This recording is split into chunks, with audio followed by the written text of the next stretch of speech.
शिवोऽहम् ॐ नित्यानन्द परमशिवोऽहम् ॐ नित्यानन्द परमशिवोऽहम् ॐ नित्यानन्द परमशिवोऽहम् ॐ नित्यानन्द परमशिवोऽहम् ॐ नित्यानन्द परमशिवोऽहम्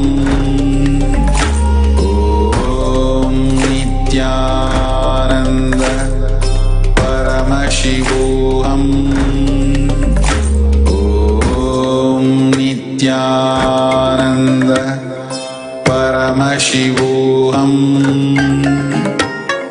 ॐ नित्यानन्द परमशिवोऽहम् ॐ नित्यानन्द परमशिवोऽहम् ॐ नित्यानन्द परमशिवोऽहम् ॐ नित्यानन्द परमशिवोऽहम् ॐ नित्यानन्द परमशिवोऽहम् ॐ नित्यानन्द परमशिवोऽहम्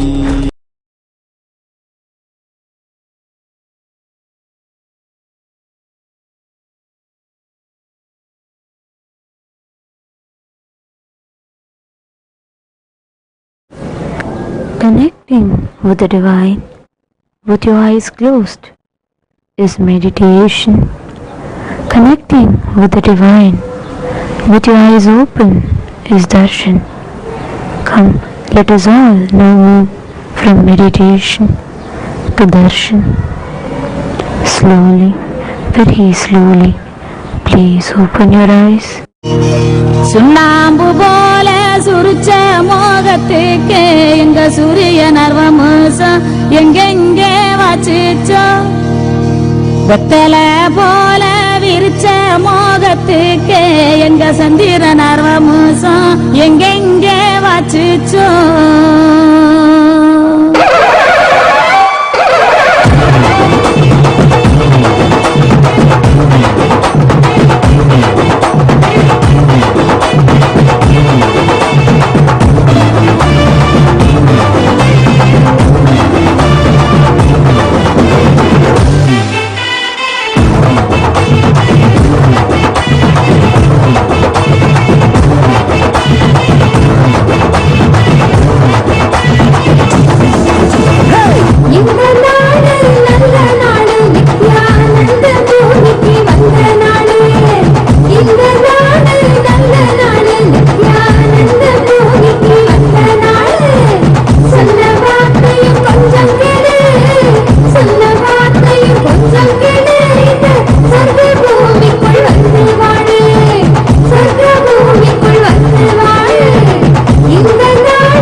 வானம் பூமி காக்கும் சாமி நம்ம சாமி.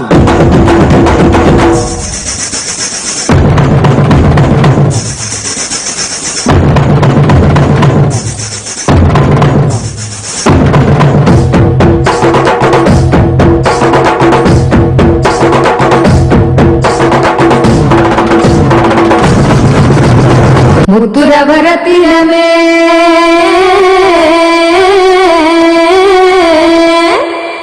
முந்தவர தீர்ப்பவரே துறவரத்தினமே முந்தவர தீர்ப்பவரே துறவரத்தினமே முந்தவர தீர்ப்பவரே முதிவரு எண்ணங்களை போக்க வைக்கும் ஆண்டவனே முதிவரு எண்ணங்களை போக்க வைக்கும் ஆண்டவனே பாடு பண்பாடு பிறந்த நாள் கொண்டாடு பாடு பண்பாடு பிறந்த நாள் கொண்டாடு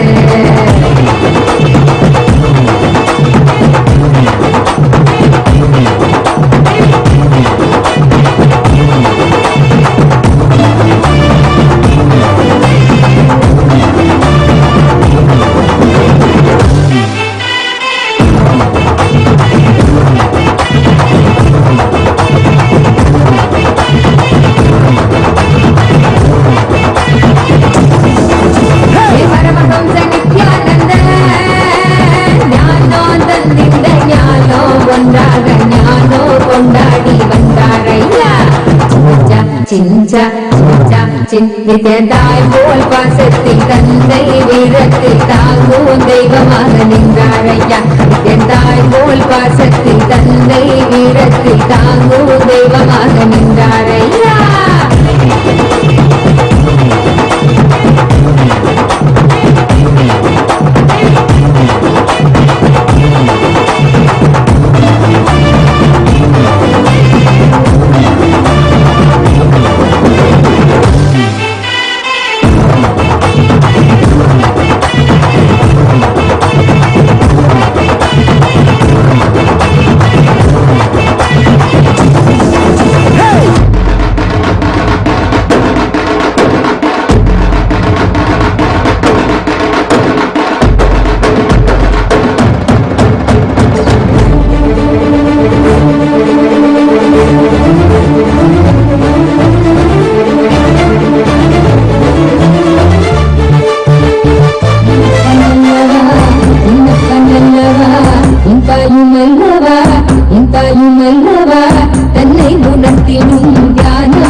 நிறைந்தவா எண்ணம் கடந்தவா பொங்கும் அருவியாய் ஆனந்தம் தந்தவா என்னப்பலல்லவா எந்தாயும் அல்லவா தன்னை உணர்த்திடும் ஞானம் அளித்தவா என்னப்பலல்லவா எந்தாயும் அல்லவா தன்னை உணர்த்திடும் ஞானம் அளித்தவா எங்கும் நிறைந்தவா எண்ணம் கடந்தவா பொங்கும் அருவியாய் ஆனந்தம் தந்தவா எங்கும் நிறைந்தவா எண்ணம் கடந்தவா பொங்கும் அருவியாய் ஆனந்தம் தந்தவா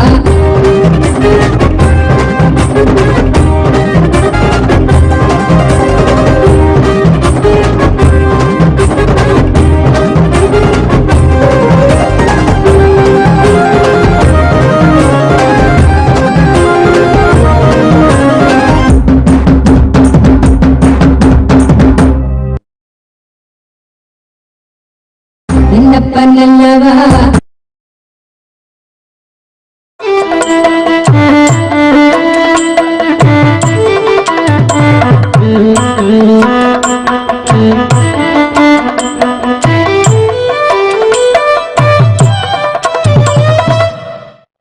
பல கோடி இதழ் பூத்திடும் மலராய் ஒளிரும் நித்தின் திருமுகம் கரம் தாங்கும் திருச்சூலமோ புவியில் விழிதீங்காமல் செய்திடும் மறுகையில் அபயம் திருக்காட்சி உதயம் நித்யானந்தன் தோன்றிடும் இது ஸ்வர்ண சூரிய பிரபுவாகனம்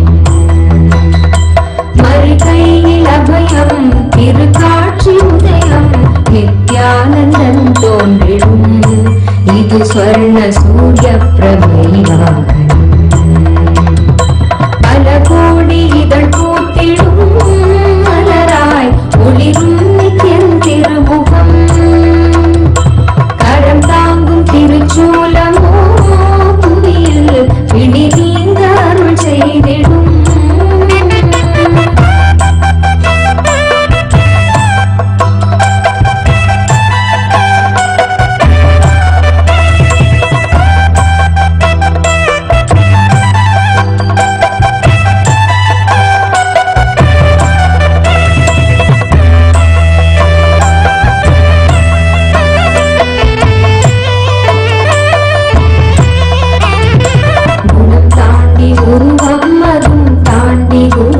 நித்யன் தோன்றும் எழில்வாகனம் குணம் தாண்டி உருவம் அதும் தாண்டி குருவாய் நித்யன் தோன்றும் எழில்வாகனம் அருளாக அகவாழ்வில் இருள் நீக்கி சன்மார்க்க நெறி காட்ட அவன் காட்சி தரும் வாகனம் அருளாக அகவாழ்வில் இருள் நீக்கி சன்மார்க்க நெறி காட்ட அவன் காட்சி தரும் வாகனம்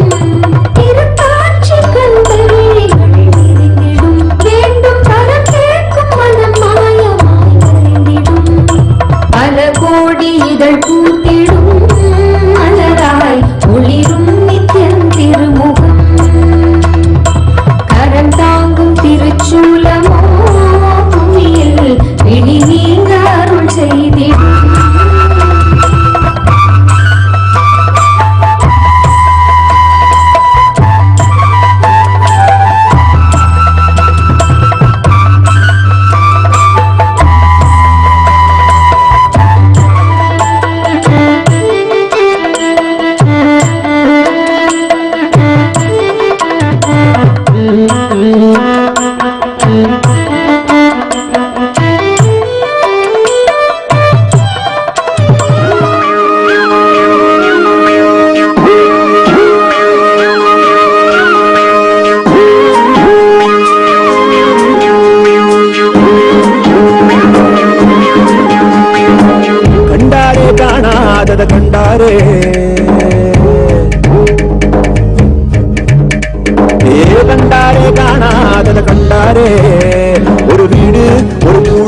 அட எதுவும் கிடையாதே சாக்காடு பிடிமூப்பு அதையெல்லாம் கடந்தாரே கண்டாரே கைலாசம் கண்டாரே கூத்தாடும் ஜடையாண்டி அதை குறியா கொண்டாரே அதோடு கதை பேசி சிவஞானம் கண்டாரே பத்தோட ஓரட்டு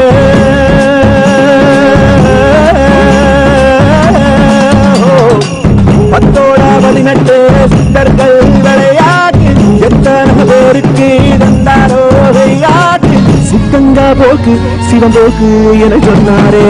புத்தங்க போக மருந்தாக தினம் வந்தாரே. வடகாசி தென்காசி படிதோறும் சித்தரடி அடியாத்தி முடிஞ்சாக்கா அடையாளம் கண்டுபிடி. கண்டாரே காணாதத கண்டாரே, ஏ கண்டாரே கைலாசம் கண்டாரே, ஏ கண்டாரே காணாதத கண்டாரே. ஒரு வீடு ஒரு கூடு அட எதுவும் கிடையாதே. சாக்காடு பிடிமூப்பு அதையெல்லாம் கடந்தாரே. கண்டாரே கைலாசம் கண்டாரே. கூத்தாடும் சடையாண்டி அதை குறியா கொண்டாரே. அதோடு கதை பேசி சிவஞானம் கண்டாரே. பத்தோட ஓரட்டு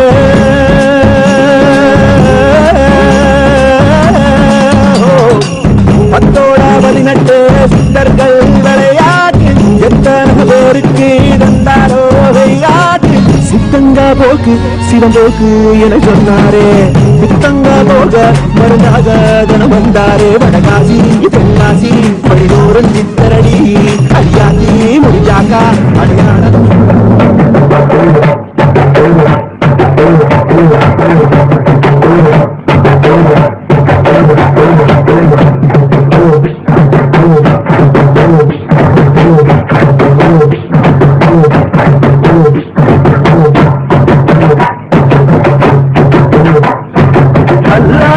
குதிரையிலே பவனி வரும் மீனாட்சி ஆண்டிகள் சத்தரிடம் பாதவத்தரா காட்சி. ஊர்வோரும் ஊருக்குள்ள அவராடி தெருக்குள்ள பூமான தோல் மீது போன அல்லாக்கு குதிரையிலே பவனி வரும் மீனாட்சி ஆண்டிகள் சத்தரிடம் பாதவத்தரா காட்சி.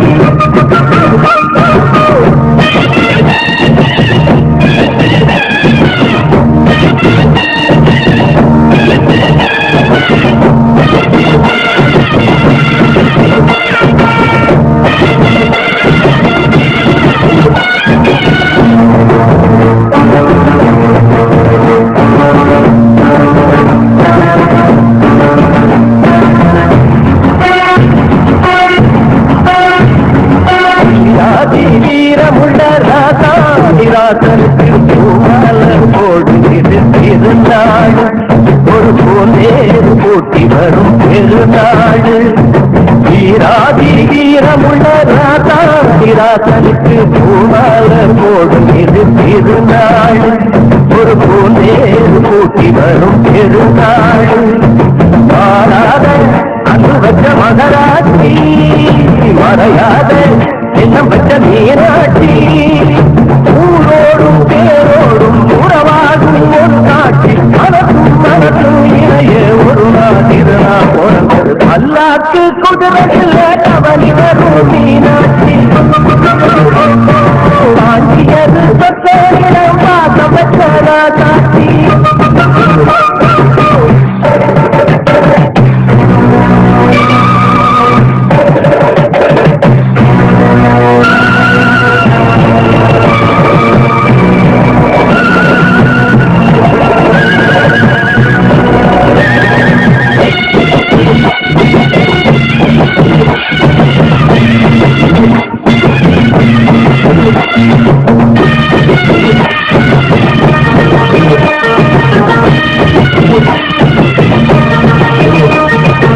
ஓடாத வேஷம் பல போட்டார் சுந்தரரும் மீனாட்சி கரம் முடிக்க நடந்தார்.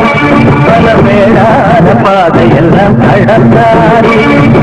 ஓடாத வேஷம் பல போட்டார் சுந்தரரும் மீனாட்சி கரம் முடிக்க நடந்தார்.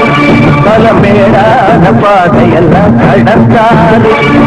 மாறி போற மல்லகட்ட துணிந்தாது மகராசி கணக்கது பணிந்தாது. வேறென்ன வாடல்ல வெறுப்பான ஆடல்ல எனக்கத மொழி பாம்பாரு தடுக்கிற மதுகள் யாரு.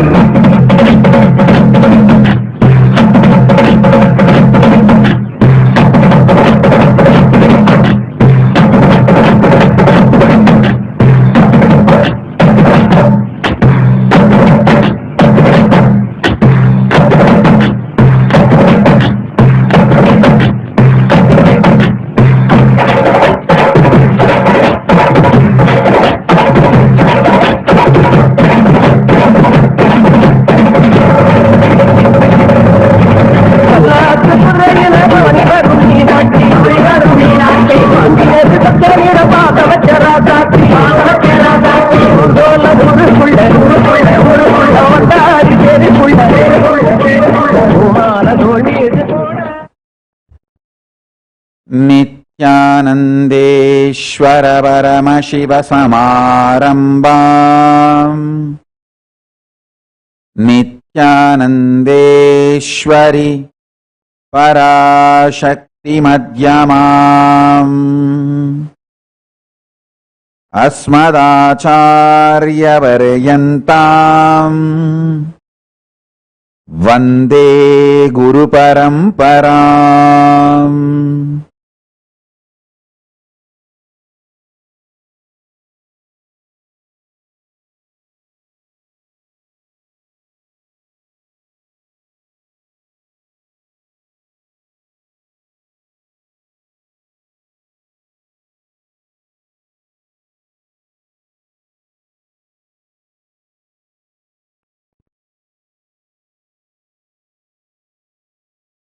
I welcome you all with my love and respect. I welcome all the living and practicing Hindus, de facto Kailasians from all over the world. I welcome all the Sarvanyapita Kartas, Yajamans, manifestors, Sarvaparityagis, Srimahans, Mahans, Kotari, Tanedar, visitors, viewers, Kayakalpa Yoga participants, Kailasa's e-Gurukul students, Kailasa's NHU students, ministers, ambassadors, I welcome all of you with my love and blessings.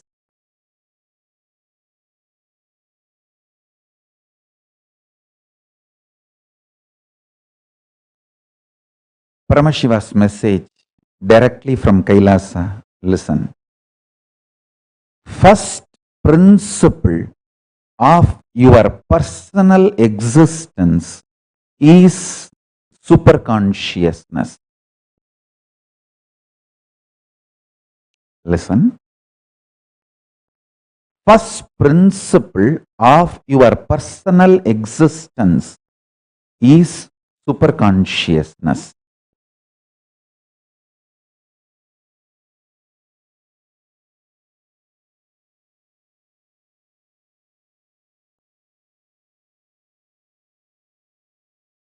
Now, listen carefully about the implications of manifesting this great truth.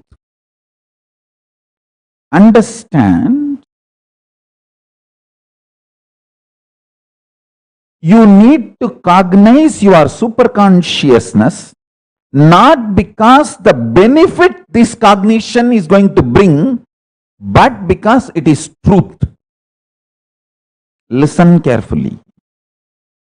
If you start planning, oh, let me cognize I am super consciousness because it is going to bring a lot of powers for me, many other benefits. I am going to become rich, intelligent, healthy, powerful, so many things. Let me so cognize this truth, I am super consciousness. Hey,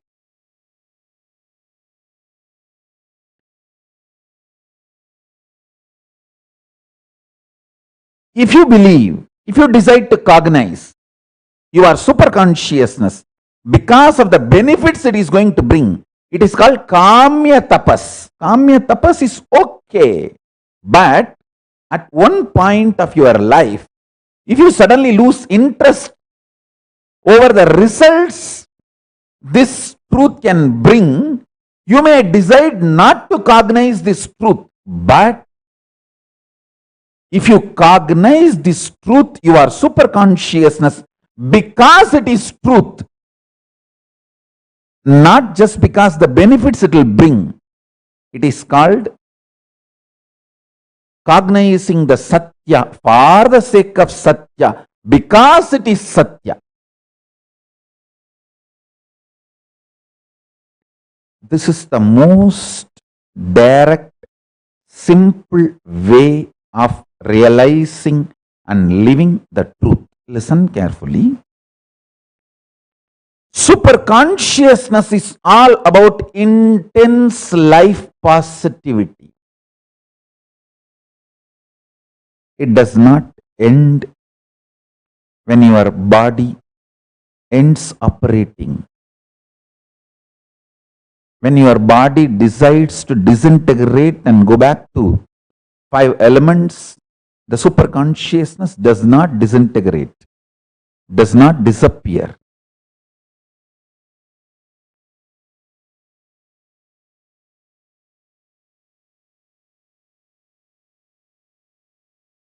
The first principle, primary principle of your personal existence, listen,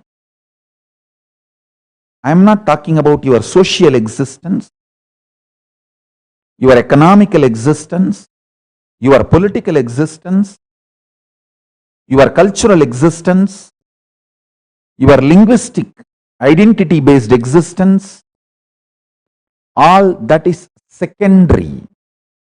Your personal existence, the I-ness, before becoming I amness.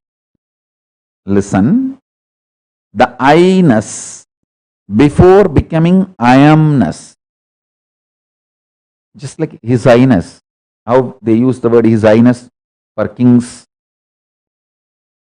respected people. We can use this word His I-ness, your I-ness for all of us. The I-ness of you before becoming I amness, that first principle of your personal existence is superconsciousness. And it is intense excitement, joy, bliss. It is electrically charging you alive. Listen, the boredom or tiredness you feel, imagine in your life is whenever you deny the first principle of you, the I-ness, and its supremacy, its superconscious existence. Person who can cognize the first principle of your personal existence is superconsciousness and understand its implications in your day-to-day life, never gets tired, bored. He is intensely excited about everything. Everything.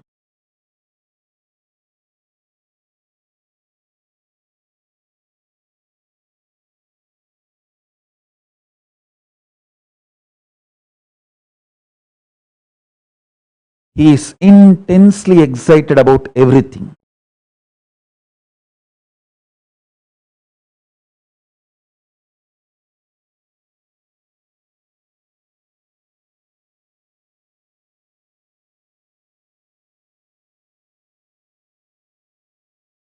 He is not attached.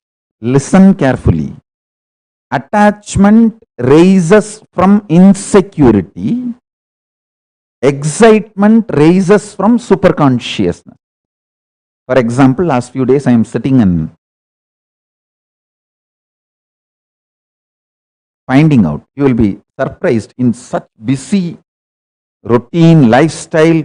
I am so busy in building the Kailasa in multi-level, establishing diplomatic relationships and so many things all over the world happening.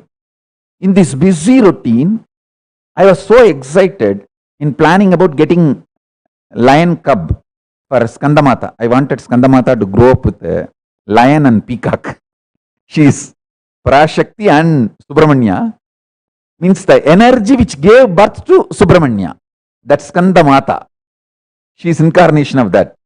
So I wanted her to grow with a lion and a peacock.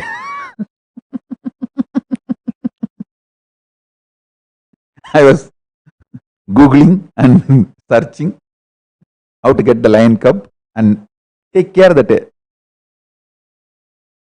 The lion grows as vegetarian, finding out all the international laws. Not only that, see, as far as the health of the baby and protection, that I can manage. That is not at all a problem. Just with a daily Nevedyam, prasadam of my puja, Atma puja, whatever I offer to Paramashiva, with that, the cub will grow. That is enough. That is not the big thing. But the international laws of getting the cub and growing it very protected way and all that.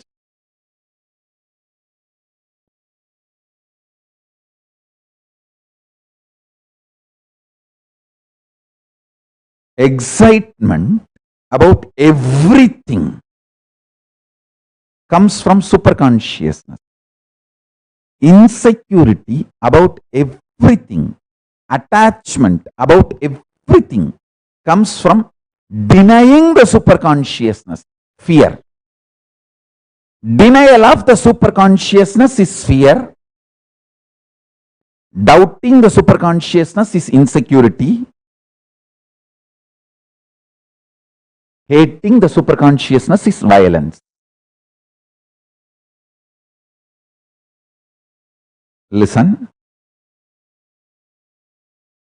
Every act of violence, world is suffering, humanity is suffering. Every cognition of violence, every thought, action, word strengthens violence is from denial of superconsciousness. Wherever the superconsciousness, its existence is denied as the first principle of the personal existence, violence starts. Violence cannot grow on superconsciousness. Violence grows when superconsciousness is denied.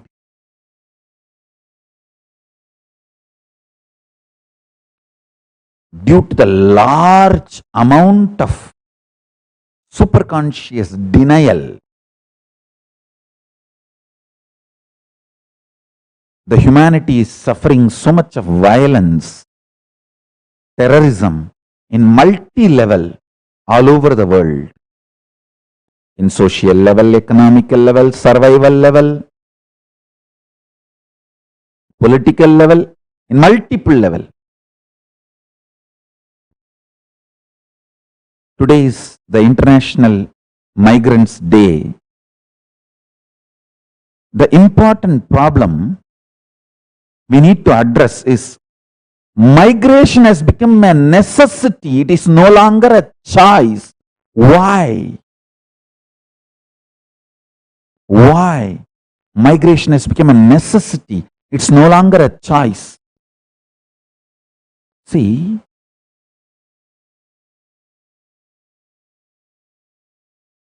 the violent methodologies adopted by the vested interest groups has gone up. Vested interest groups are not wrong, but when they adopt the methodology of the violence, something is seriously wrong. See, always human beings, when they live as a society, community, they will all start cherishing the same common goal. It's usual, natural. Cherishing a common goal, common dream, common vision for a future is not wrong. But when you try to adopt violent methodology to hurt other communities and other interests, then there is something is seriously wrong. World is suffering this problem of using violence as the methodology to hurt other communities, other groups, common vision, commonly shared dreams and goals. That is why in the modern day, migration has become a necessity. It's no longer a choice. See, if the migration is due to just globalization, together with advances in communications and transportation, if all this is a reason, then it is a choice. Great. It actually shows the life positivity of the human beings.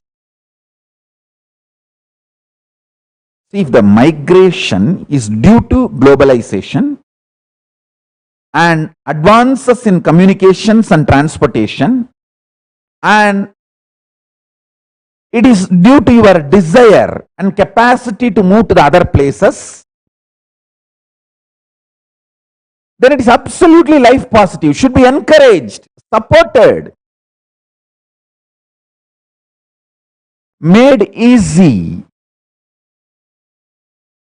But if it is due to emergencies across nations, natural emergencies, man-made emergencies, violence being used on different communities and the other communities' interests, and due to the threats of no choice but to migrate, if this kind of situation, then it should be addressed in the root level. In the root level, this needs to be addressed. We can't afford violence anymore. The natural calamities are too much. That itself is so much. Humanity need to start addressing that first. Solve that first. Instead,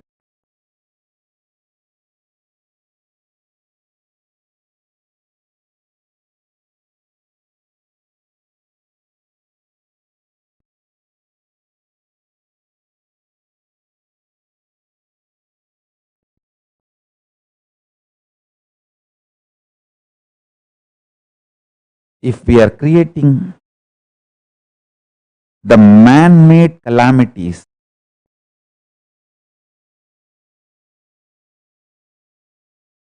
I think it is something seriously wrong. Understand? We are a civilized society. It is time the whole humanity starts addressing the natural calamities. We all start thinking and working as a global community.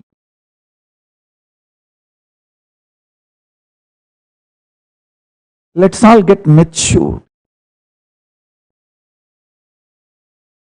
Let's all get mature. I think a few days before in the satsang I was describing maturity. See, I myself saw in my own life, when I started eating for the whole 6 feet body's taste, my taste got matured. I was not searching anymore for the sweet, spicy taste of the 6-inch tongue.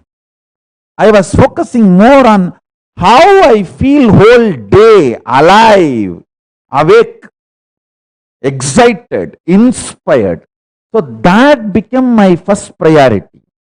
So naturally, I started enjoying neem juice, castor oil, haritaki, all those things became very tasty for me.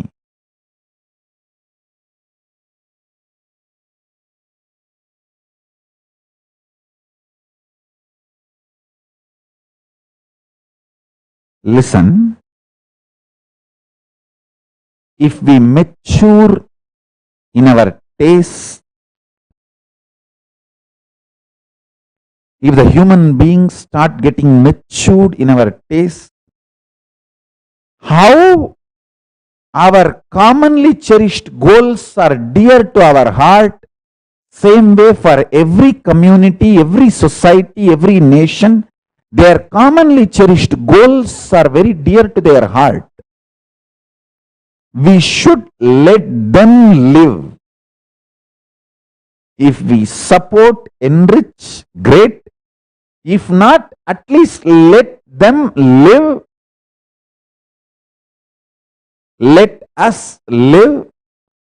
Let the whole focus be on more and more life positive.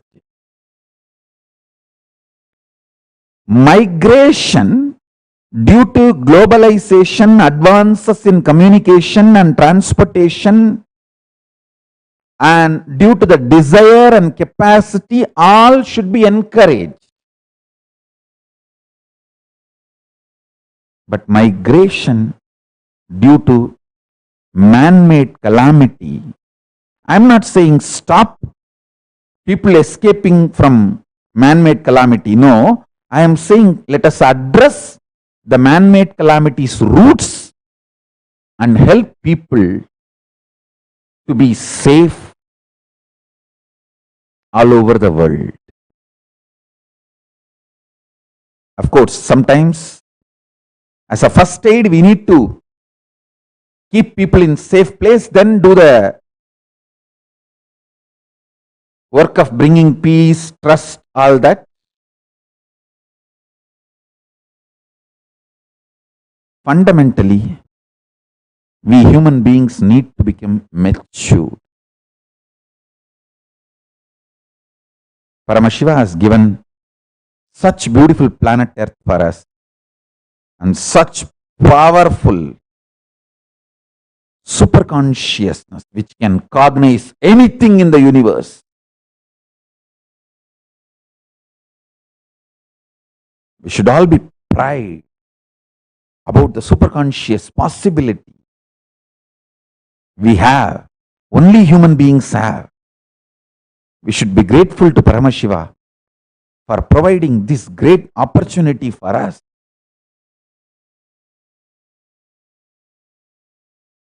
And should celebrate, intelligently celebrate the life positive human possibilities. Kailasa nation is all about celebrating superconscious life positive possibilities for human beings.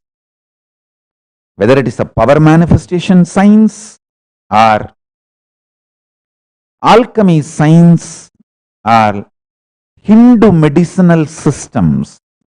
A Hindu medicinal system itself, the medicine the herb which you consume for cleaning your stomach from gas, fat, unnecessary mucus, the same herb is processed with the sacred sounds, helps you to levitate. Understand? Herbs which removes your muscular pains. Somebody has a muscle pains.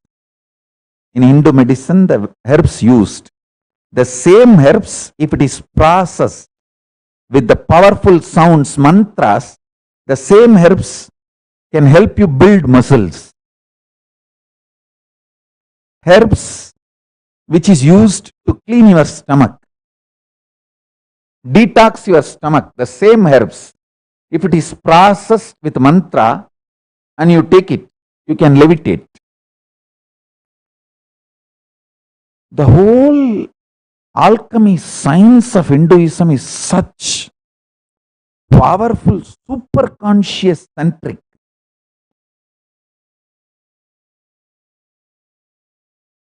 I'm just waiting for some more things to happen, this corona to settle down and allow all of you to come to Kailasa and visit.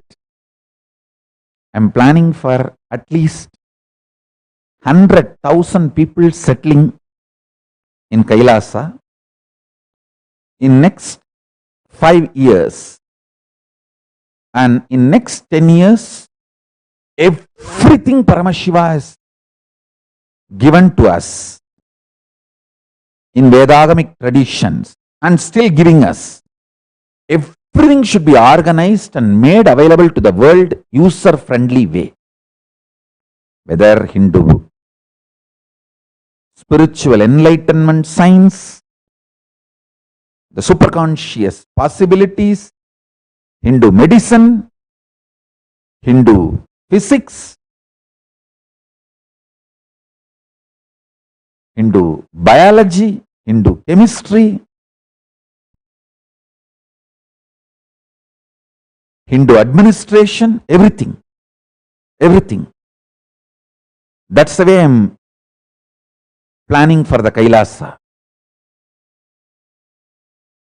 We have so much to offer to the world. I wanted to address especially NRI Hindus. Oh, Hindus who are sitting all over the world outside India. You guys are the only hope for the Hinduism's future. You all are migrants. You all have migrated. You know the world. You know the importance of Hinduism. When you leave India and go to different countries, only then you stop taking Hinduism for granted. You start realizing its value and how much the Hinduism has contributed to your life.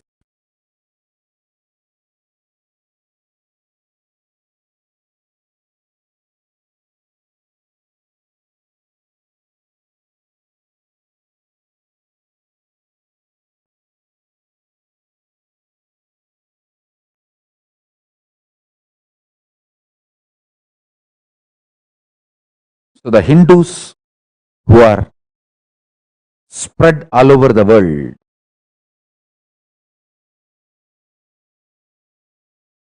the countries where you are minority,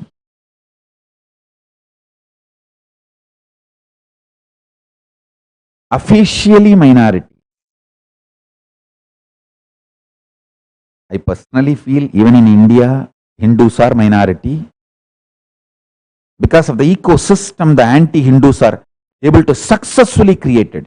The anti-Hindu elements in India have such tight network. They worked so hard last 100 years. It's literally choking the Hindus. So in India also, all practical purpose Hindus are minority. But outside India, in reality also, Hindus are minority. I am addressing the Hindus who are living as minorities all over the world. Listen, you know the value of Hinduism, how much it has added to your life, how much of suffering is removed in your life due to your Hindu cognitions lifestyle.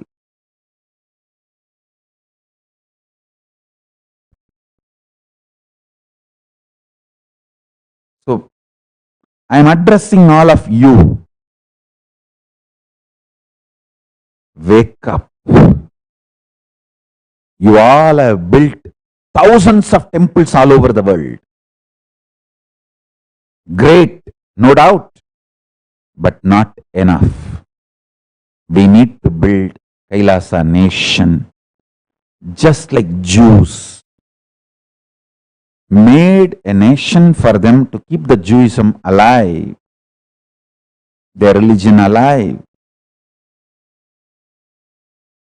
Hindus need Kailasa to keep Hinduism alive for the future. Kailasa is the seed bank for Hinduism. We need a seed bank to keep Hinduism alive.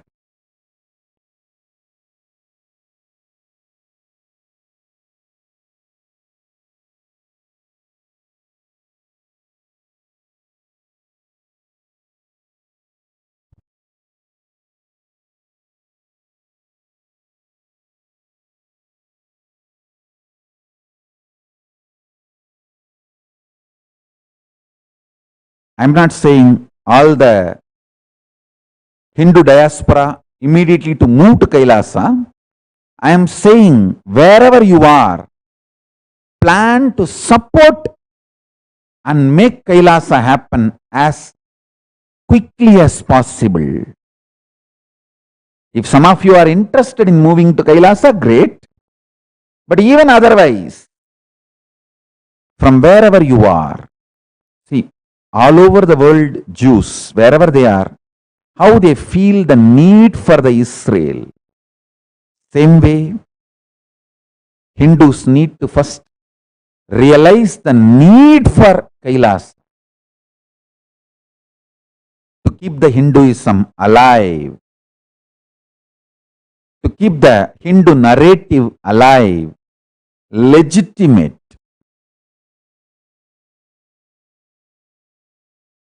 We need at least one country where disrespecting Vedas and Agamas are blasphemy. Only then we can talk to the multinational companies, social media companies like Facebook, YouTube, many other organizations, telling them, hey, by law, it is a blasphemy in this country. So please recognize the Hindu scriptures are sacred, and disrespecting them, abusing them is wrong. We need to talk to those multinational companies legitimately. See, many companies are ready to listen if we talk legitimately. They are not fanatics. They are very open. But we need a legitimate body which declares all these are sacred, constitutionally sacred, and take it to them. So, Kailasa has a purpose and we really need it. We really need it.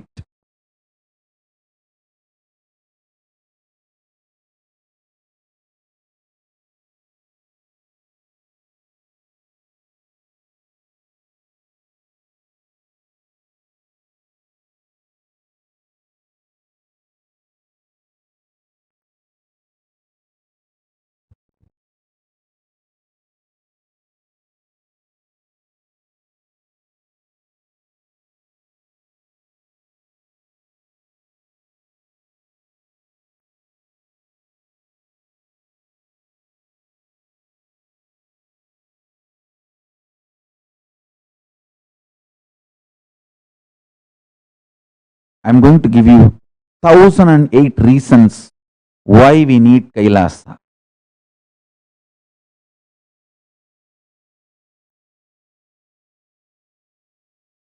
Hinduism needs to be given a exclusive attention to keep it alive.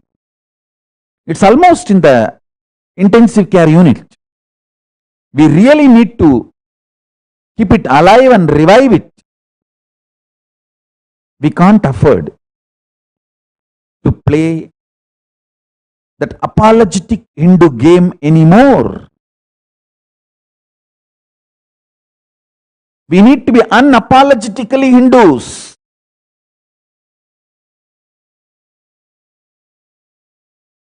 We need to have pride to have the jata, the Hindu jewelry, dress, lifestyle. We need to have courage to radiate Hinduism as a lifestyle. Stop this rest in peace when you are sending a condolence or obituary messages, obituary or condolence messages. Be bold enough to write rest in Paramashiva. Why rest in peace? Where will you find eternal peace other than Paramashiva Padam?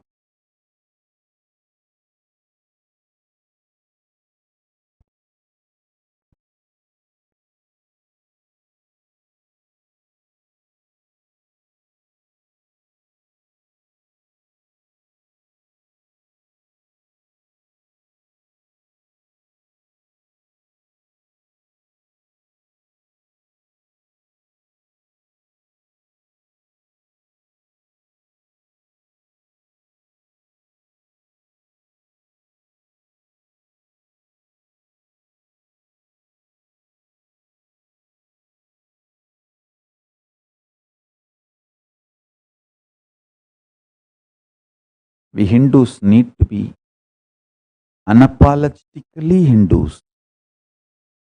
Stop being reluctant Hindus.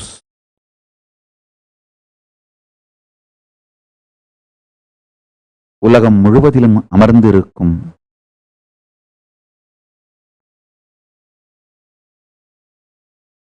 Hindu பெருமக்களை வணங்கி வரவேற்கின்றேன்.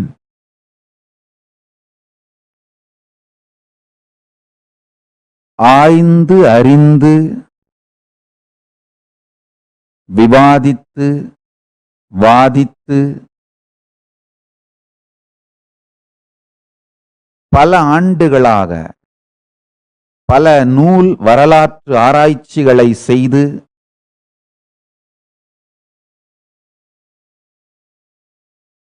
வெறும் நம்பிக்கையை மாத்திரம் சாராது ஆதாரங்களையெல்லாம் ஒன்று திரட்டி அறிவார்ந்த தெளிவான வாத பிரதிவாதங்கள் நிகழ்த்தி பரமசிவ பரம்பொருளின் பேரருளால் நாங்கள் எடுத்த சில முடிவுகளின் தொகுப்பை பரமசிவ பரம்பொருளின் பேரருளால்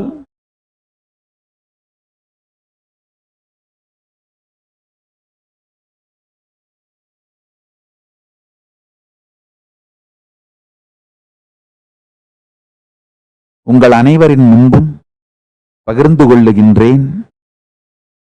முதல், மனிதனின் பூர்வீகம் ஆதி பூமியில் குமரிக்கண்டமே. குமரிக்கண்டம் இருந்தது உண்மை. அந்த குமரிக்கண்டத்தின் மிச்சம்தான் தற்போதைய ஆஸ்திரேலியாவும் ஆப்பிரிக்காவும் மடகாஸ்கரும் இந்தியாவும் இலங்கையும் என்பதில் நாங்கள் தெளிவாக இருக்கின்றோம். எல்லா இறையியல் விஞ்ஞானங்கள், all the source of all religions, எல்லா கருத்தியல் தத்துவவியல் விஞ்ஞானங்களின் மூலம் the source of all thought currents, ideologies, philosophies and principle based lifestyle, எல்லா மொழிகளின் மூலமும் எல்லா இனப்பரிமாணங்கள் மற்றும் இனப்பரிணாமங்கள், multi dimensions of the civilizations and multiple aspects of the civilization. Listen, multi-dimension and multiple aspects of evolution of the civilization. இவை எல்லாவற்றிற்கும் மூலமாக இருந்தது குமரிக்கண்டமே. அங்கு ஆதியாக உயிர்த்தெழுந்த மொழி, மொழிகளுக்கெல்லாம் மூலமான தமிழியே. அதிலிருந்தே தமிழும், இன்று நாம் பேசும் தமிழும் சம்ஸ்கிருதமும் மற்ற எல்லா மொழிகளுமே உயிர்த்தெழுந்தன.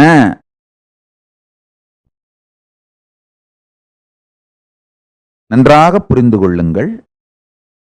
மொழியியலை உபயோகித்து இறையியலை அழிக்க முயற்சிப்பதோ, இறையியலை உபயோகித்து மொழியியலை அழிக்க முயற்சிப்பதோ முட்டாள்தனம். அதே போல மொழியியலுக்குள்ளேயே இந்த மொழி உயர்ந்ததா அந்த மொழி உயர்ந்ததா என்று கேட்பதே, உங்கள் வலதுகண் உயர்ந்ததா இடதுகண் உயர்ந்ததா என்று கேட்பதை போன்று முட்டாள்தனமானது. ஒரு பல்கலைக்கழகத்திலே பிசிக்ஸ் டிபார்ட்மெண்ட் உயர்ந்ததா கெமிஸ்ட்ரி டிபார்ட்மெண்ட் உயர்ந்ததா அப்படின்னு கேட்கறது முட்டாள்தனமானது. இயற்பியல் அது செய்ய வேண்டிய நன்மைகளை உலகத்திற்கு செய்ய வேண்டும், வேதியியல் அது செய்ய வேண்டிய நன்மைகளை உலகத்திற்கு செய்ய வேண்டும், ஒவ்வொரு இயலும் அதனதன் நன்மைகளை உலகிற்கு செய்ய வேண்டும். தமிழ் உயர்ந்ததா சம்ஸ்கிருதம் உயர்ந்ததா என்பதே விஷமத்தனமான கேள்வி. இந்த வாதம், இந்த வாதத்தினால் வருகின்ற பக்கவாதங்கள் எல்லாமே, இந்த வாதம், இந்த வாதத்தால் வருகின்ற பக்கவாதங்கள், பின்விளைவுகள் எல்லாமே விஷமத்தனமானவை. இவைகள் எல்லாமும், அதாவது எல்லா கருத்தியலும், எல்லா இறையியல்களும், எல்லா மொழியியல், இவைகள் எல்லாமே பரமசிவ பரம்பொருள் தானே நேரடியாக பூமிக்கு இறையனாராக சுந்தரேச பெருமான் சொக்கநாதனாக வந்திருந்து ஆதி பாண்டிய மன்னனாய் தானே இருந்து மனித சமூகத்தை நிறுவினார் என்பதை நாங்கள் தெளிவாக புரிந்துள்ளோம். இது உறுதியான, அறுதியான, இறுதியான தீர்ப்பு. எம்பெருமான்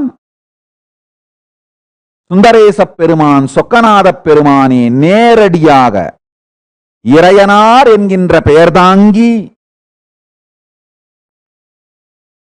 குமரிக்கண்டத்தின் ஆதி பாண்டிய மன்னனாக வந்தமர்ந்து அருளாட்சி, அரசாட்சி, மொழியாட்சி, பொருளாட்சி என்கின்ற எல்லா துறைகளிலும் தன் ஞானத்தை உலகத்திற்கு வழங்கி மனித சமூகத்தை உயிர் பெறச் செய்தார், அமைத்து அளித்தார் என்பதில் நாங்கள் தெளிவாக இருக்கின்றோம். காலப்போக்கிலே பல்வேறு காரணங்களாலே மனிதன் சில காலங்களில் அவைகளை இழந்தும் மீண்டும் பெற்றும் மீண்டும் இழந்தும் இந்த விளையாட்டுகளுக்கெல்லாம் ஆளாகி இருக்கின்றான். இந்த விளையாட்டுகளிலெல்லாம் மேலும் கீழும் ஏறி இறங்கி இருக்கின்றான். ஆனால் அறுபடாத ஞான பரம்பரையாக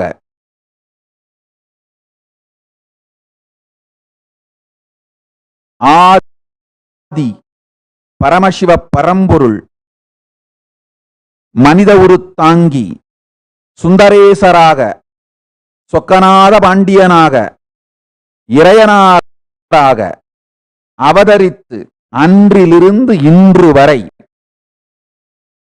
293வது என் வரை அறுபடாத ஞான பரம்பரையாக வாழையடி வாழையென தேவராஜ சம்பிரதாயம் என்று சொல்வார்கள். பெருமானே வந்து அருளாட்சியும் அரசாட்சியும் இரண்டும் நடத்துகின்ற பெரும்பேறு பெற்ற இந்த ஞான பரம்பரை மலர்ந்தாக வேண்டிய கைலாயமாக அமைக்கப்பட்டாக வேண்டிய மறுமலர்ச்சி செய்யப்பட்டு உலகத்திற்கெல்லாம் அளிக்கப்பட வேண்டிய காலம் வந்துவிட்டதனால் இந்த கைலாயம் மலர்ந்திருக்கின்றது. எம்பெருமான் இறையனார் சொக்கேசப் பெருமான் சுந்தரேசப் பெருமான்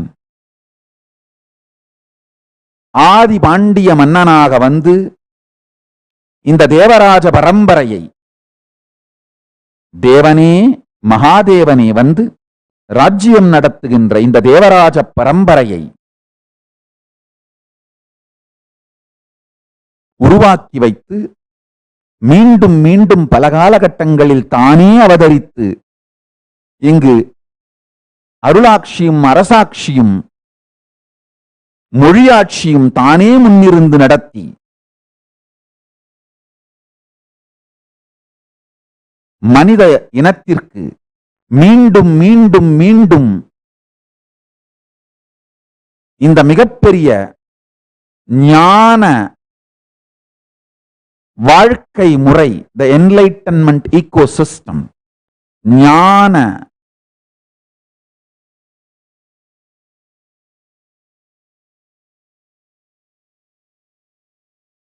பரமசிவ ஞான, பரமசிவ விஞ்ஞான, பரமசிவ மெஞ்ஞான சத்தியங்களை அடிப்படையாக வைத்த வாழ்க்கை முறை, இதை மீண்டும் மீண்டும் மீண்டும் புனரமைத்து மறுமலர்ச்சி செய்து உலகத்திற்கு அளித்துக் கொண்டே இருக்கின்றார். வாழையடி வாழையென வந்ததிரு ஞான கூட்டம், வந்த ஞான திருக்கூட்டம், கைலாசோன்னத கைலாசத்தின் மிக உயர்ந்த துவாதசாந்த ஷியாமளாபீட சர்வஞ பீடம். இந்த பரம்பரை, இந்த சிவஞான பூத பரம்பரை பொலிய வேண்டிய காலம் வந்ததனால் கைலாசம் மலர்ந்திருக்கின்றது.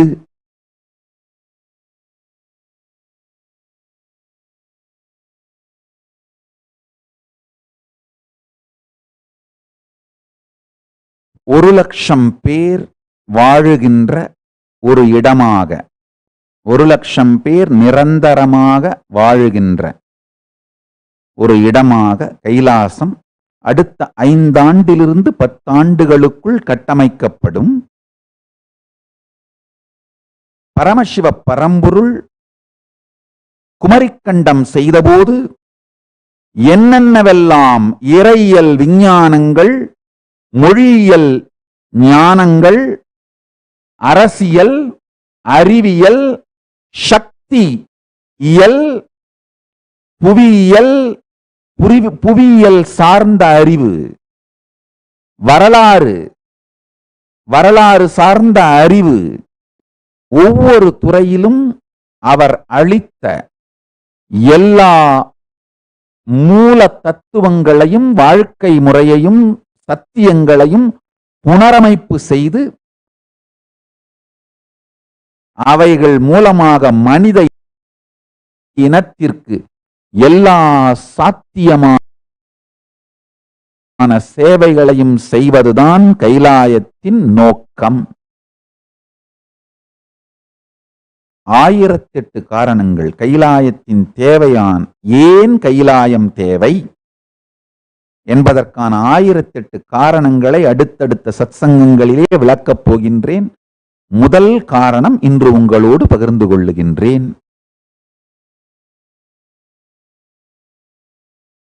குமரிக்கண்டத்தின் மறுமலர்ச்சியே கைலாசம். மகா கைலாசம், அந்த வாழ்வியல் முறை பரமசிவ பரம்பொருள் நேரில் வந்து பூமியில் மலரச் செய்ததுதான் குமரிக்கண்ட வாழ்க்கை முறை. அதை மீண்டும் மலரச் செய்வதுதான் கைலாசத்தின் நோக்கம்.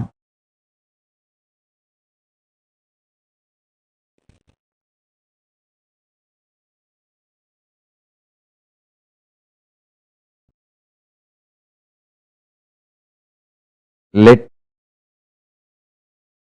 these principles be heard.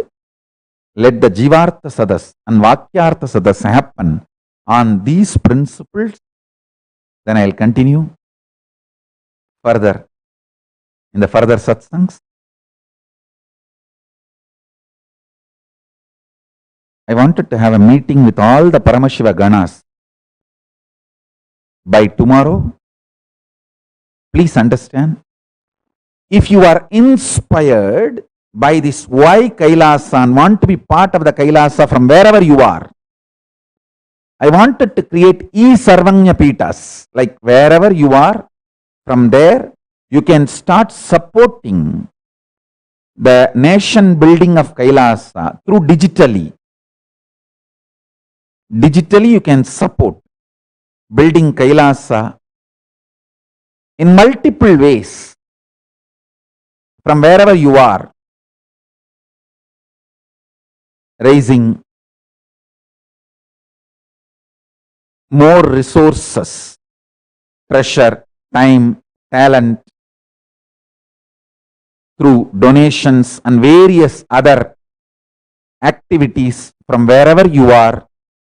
Legally you can support Kailasa nation building. We will be having a meeting for that. All inspired hands, all inspired hands meeting by tomorrow we will be having. So whoever is interested, please sign up. We will send you the link for the meeting. So tomorrow we can have a meeting. I wanted to create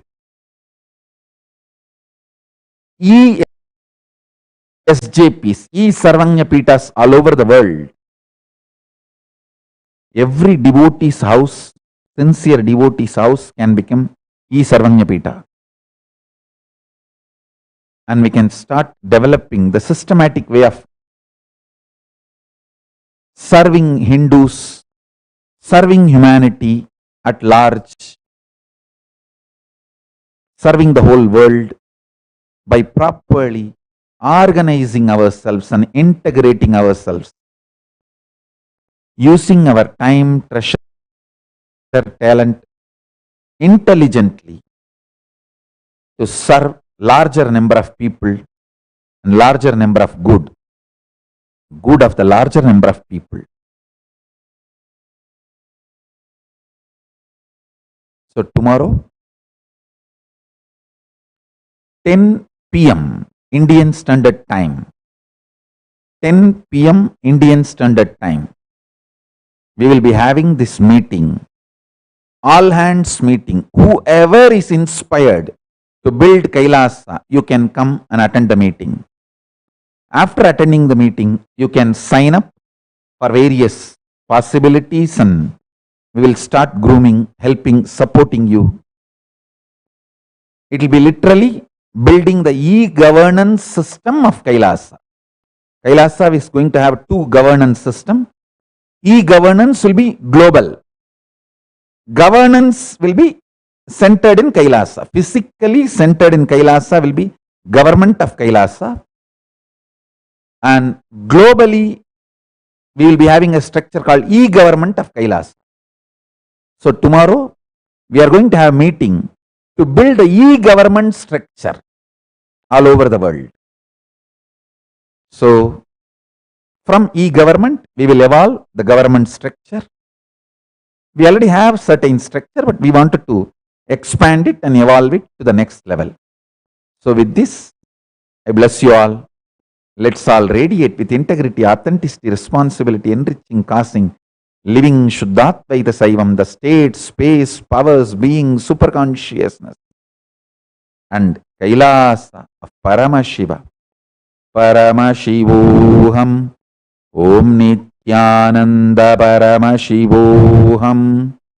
The eternal bliss, Nithyananda. Thank you. Be blissful.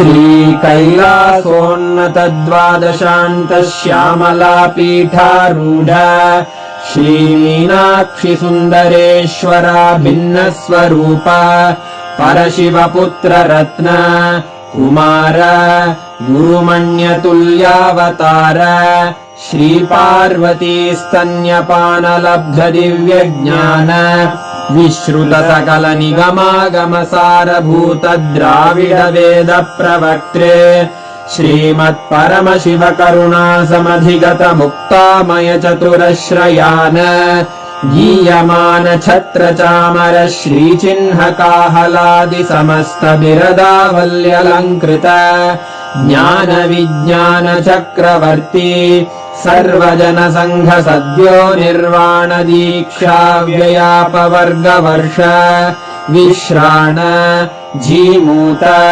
परमत कलभ Kesari शैव सिद्धान्त स्थापनाचार्य श्रीराजाधिराज पाण्ड्य महाराज गुरु क्षपण शाक्यादि महान्धकार निवारण ज्ञान भानु वीक्षणानर्हार्ह ध्वजोच्छेदन पूर्वक श्रीमद्वृषभध्वज स्थापक शैव समय कर्त्रे सर्वज्ञ पीठारूढ श्री जगद्गुरु श्री ज्ञान संबंध देशिक स्वामी वागीश सुंदर माणिक्य वाचक स्वामिनाम् अवतार भूत श्री ज्ञान संबंध स्वामी पुनरुद्धृत श्यामला पीठ सर्वज्ञ पीठ त्रिनवत्युत्तर द्विशततम गुरु महासन्निधान अरुणगिरि योगीश्वर परम्परागत अरुणाचल सर्वज्ञ पीठ गुरु महासन्निधान कैलास परम्परागत काञ्ची कैलास सर्वज्ञ पीठ त्रयस्त्रिंशदुत्तर द्विशततम गुरु महासन्निधान नित्योत्सव नित्यमङ्गल नित्य कल्याण नित्यरजित कैलास परम्परागत आदि कैलास नित्यानन्द पीठ महासंस्थान महासिंहासन पीठ कर्तः साक्षात् श्री परमशिव समुद्भूत कैलास परम्परागत वैवस्वत मनु इक्ष्वाकु हरिश्चन्द्र भगीरथ श्रीरामचन्द्र शूरसेन इत्यादि अनवच्छिन्न सार्वभौम चक्रवर्ति परम्परागत चतुष्षष्टि योगिनी मण्डित चतुष्षष्टि सम्प्रदाय प्रवर्तक मनुधर्म शासन सूर्यवंश प्राप्त सर्वज्ञ पीठ सुरांगी साम्राज्य मूर्धाभिषिक्त चूडामणे साक्षात् श्री परमशिव समुद्भूत कपिल महागुरु पुनरुद्धृत महानिर्वाणि पीठ अष्टोत्तर सहस्र श्री महामण्डलेश्वर साक्षात् श्री परमशिव सिंहासनाभिषिक्त समस्त गणनायक श्री महागणपति समारंभ अनवच्छिन्न पीठाधीश्वर गुरु परंपरा प्राप्त अटल पीठ अष्टोत्तर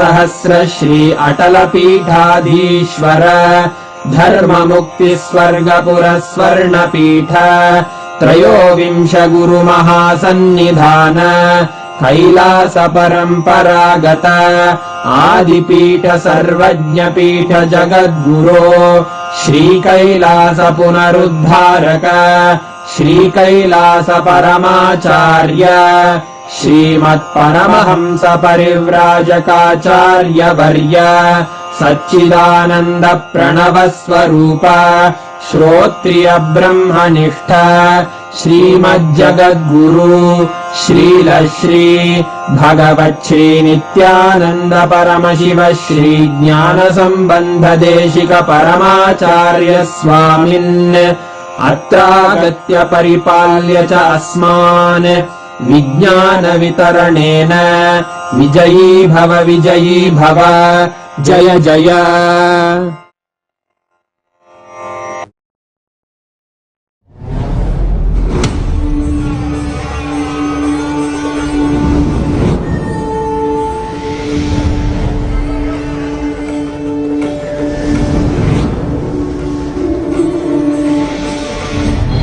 The time is right. The world is ready.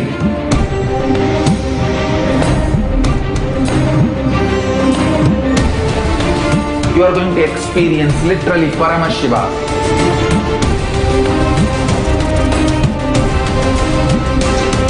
Most powerful, intangible but definitive, intense processes.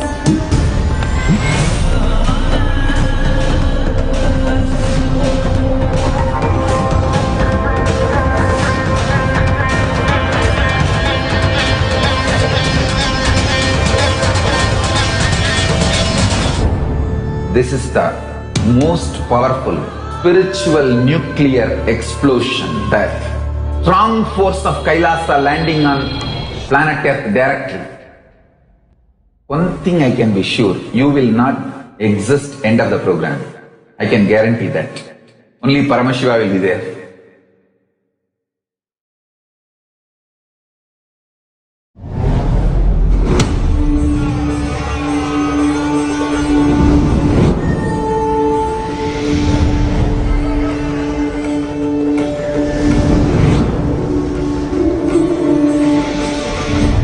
The time is right. The world is ready.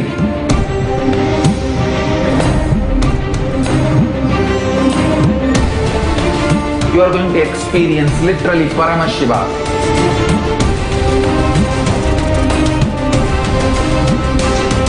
Most powerful, intangible but definitive, intense processes.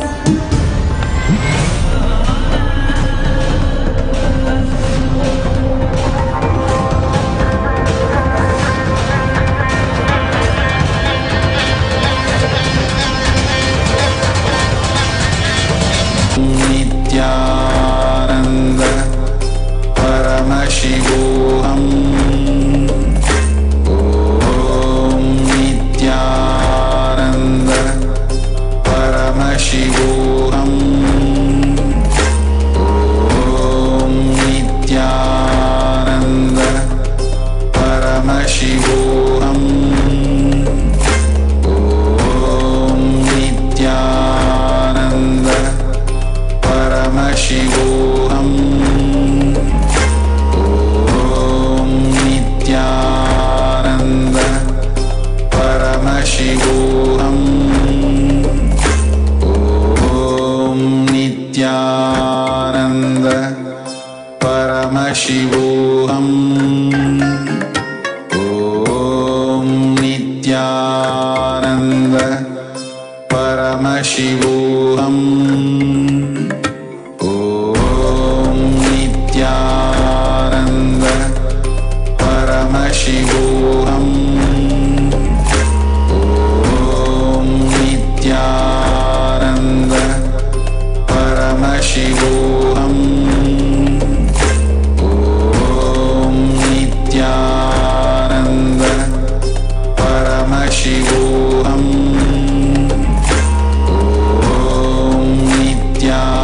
Nityanand परमशिवोऽहम्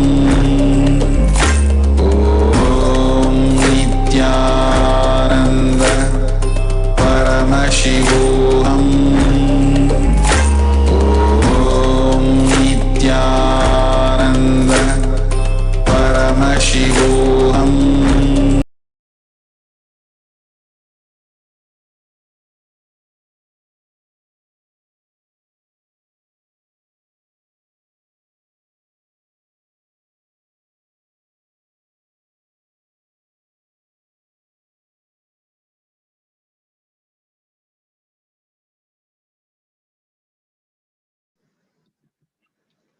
Nithyanandam, and what an amazing satsang, and what an amazing invitation to this one in a history Kailasa nation building project. So you can be part of the meeting that will happen tomorrow at 10 p.m. Indian Standard Time by emailing us at contact@kailasa.org. And you can see the email address on the screen. So we are looking forward to see you there and co-create with us the new world, the Kailasa, the only Hindu nation. So thank you so much for joining us. Please remember, there are blogs before the blessings, darshans, and the satsangs of our beloved Swamiji.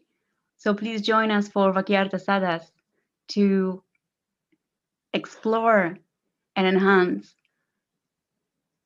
the truths, the satyas, and of course join the meeting at 10 p.m. IST by emailing us at contact@kailasa.org. Thank you once again for joining us today, and we see you tomorrow. Nithyanandam.